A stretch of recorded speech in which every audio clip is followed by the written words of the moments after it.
Welcome to Etobicoke. The 2012 Leaf Prospect Camp is in the books, done for yet another year. Paul Hendrick alongside the voice of the Toronto Marlies, John Abbott, and a 4-3 win for Blue as Blue finally turns the tables. And a bit of a trade on the final day that was allowed to even the books just a little bit and make this a bit more competitive, and it paid off for Blue. Yeah, all of a sudden Blue has Carrick, McKegg, Biggs, and Ross to boast, and it would be McKegg who factors in with a goal as well as Biggs with two, and the winner as they go all the way through overtime into a shootout. So a fantastic way to really cap things off for what was a large crowd, and including lots of media as well. So great week, I think, for all the players involved, and just sets it up for what should be an exciting start to next season.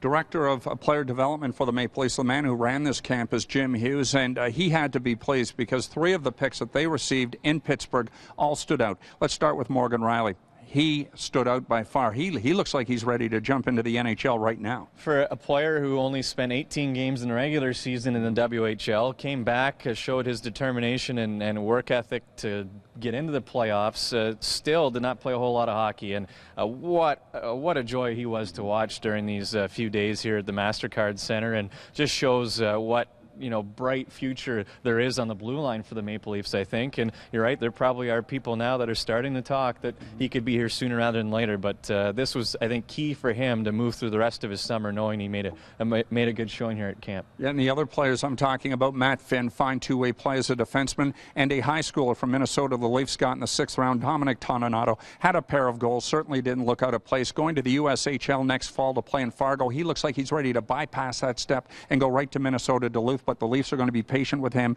in terms of his progress. Well, it's all about growth, and this was probably a big measuring stick for him to find out how he would fit in with some of the other elite players that have come to this camp, considering he just came out of high school. So I think he has to be pleased with what he did individually, and he was a big part of Team White's success as well. Didn't look out of place. So all things considered, very nice to see immediate results from the last draft, which feels like it wasn't that long ago because it wasn't that long ago. Well, for more on this prospect camp, by all means, watch Leafs TV and Leafs Today, or simply log on and watch. MapleLeafs.com will have it for you.